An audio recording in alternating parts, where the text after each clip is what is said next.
Welcome to basic educator में आप सभी का स्वागत है सर। जिस प्रकार से आप लोगों को पता है कि हरियाणा पब्लिक सर्विस कमीशन की तरफ से असिस्टेंट प्रोफेसर की रिक्रूटमेंट जारी की गई थी और उसके रिगार्डिंग पहले एक बार आवेदन लिए गए थे और इलेक्शन के बाद फिर से साइट खोली गई थी। जिन्होंने साथियों ने नेट की परीक्षा उत्तीर्ण की थी अभी, उनका काफ़ी दिनों से विरोध प्रदर्शन चल रहा था कि उनको भी मौका दिया जाए, तो उनके लिए साइट दोबारा से खोली गई थी और उनको आवेदन करने का मौका दिया गया था। तो इसी बीच आप लोगों को पता है कि हरियाणा में जो अनुसूचित जाति हैं उनको जो उनका वर्गीकरण किया गया है सुप्रीम कोर्ट के निर्णयानुसार, तो उनको डीएससी और ओएससी यानी कि डिप्राइव्ड शेड्यूल कास्ट और ओएससी यानी कि अदर शेड्यूल कास्ट के दो वर्गों में विभाजित किया गया है।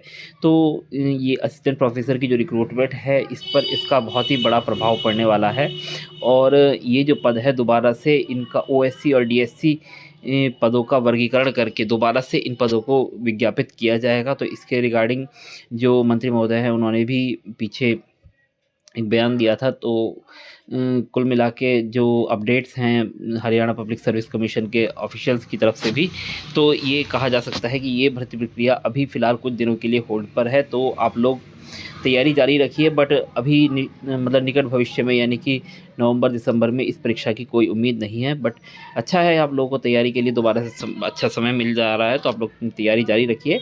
और जैसे ही कोई अपडेट होगी हरियाणा पब्लिक सर्विस कमीशन की तरफ से इन पदों के रिगार्डिंग, जैसे ही ओएससी और डीएससी का वर्गीकरण हो जाता है और उन पदों को दोबारा से विज्ञापित कर दिया जाता है ओएससी और डीएससी के वर्गीकरण के हिसाब से, तो फिर उसके बाद आप लोगों का जो ये परीक्षा की प्रक्रिया है वो आगे बढ़ जाएगी। फ़िलहाल जब तक ओएससी और डीएससी का वर्गीकरण करने के बाद इन पदों को दोबारा से विज्ञापित नहीं किया जाता है, तब तक ये इनकी जो भर्ती परीक्षा है असिस्टेंट प्रोफेसर की, ये लगभग थोड़ी ठंडे बस्ते में चली गई है। और जैसे कि आप लोगों को पता है कि ये जो सरकार है, सरकार ने इलेक्शन के समय भी बोला था कि जो अनुसूचित जातियाँ हैं उनका वर्गीकरण किया जाएगा। तो एक मतलब मुख्य एजेंडा है गवर्नमेंट का। तो सीधी सी बात है कि जब गवर्नमेंट का ये एजेंडा है तो फिर बात ये है कि आगे मतलब इसके बिना ये भर्ती आगे बढ़ना मुश्किल है।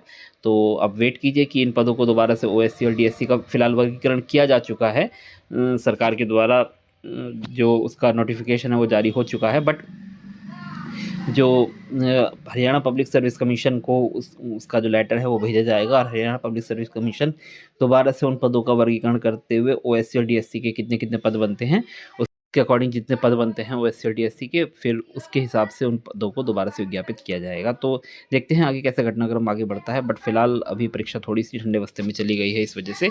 बाकी आप लोग अपनी तैयारी जारी रखिए, जैसे ही कोई अपडेट होगी परीक्षा से संबंधित और आप लोगों को अपडेट कर दिया जाएगा। बाकी मतलब अभी फ़िलहाल नहीं हो रही है, नवंबर दिसंबर में इसकी उम्मीद कम लग रही है। बाकी भविष्य में कब होता है उसके बारे में आपको जानकारी दे दी जाएगी। आप लोग बने रहिए बेसिक एजुकेटर के साथ। Thank you, thanks for being with basic educator.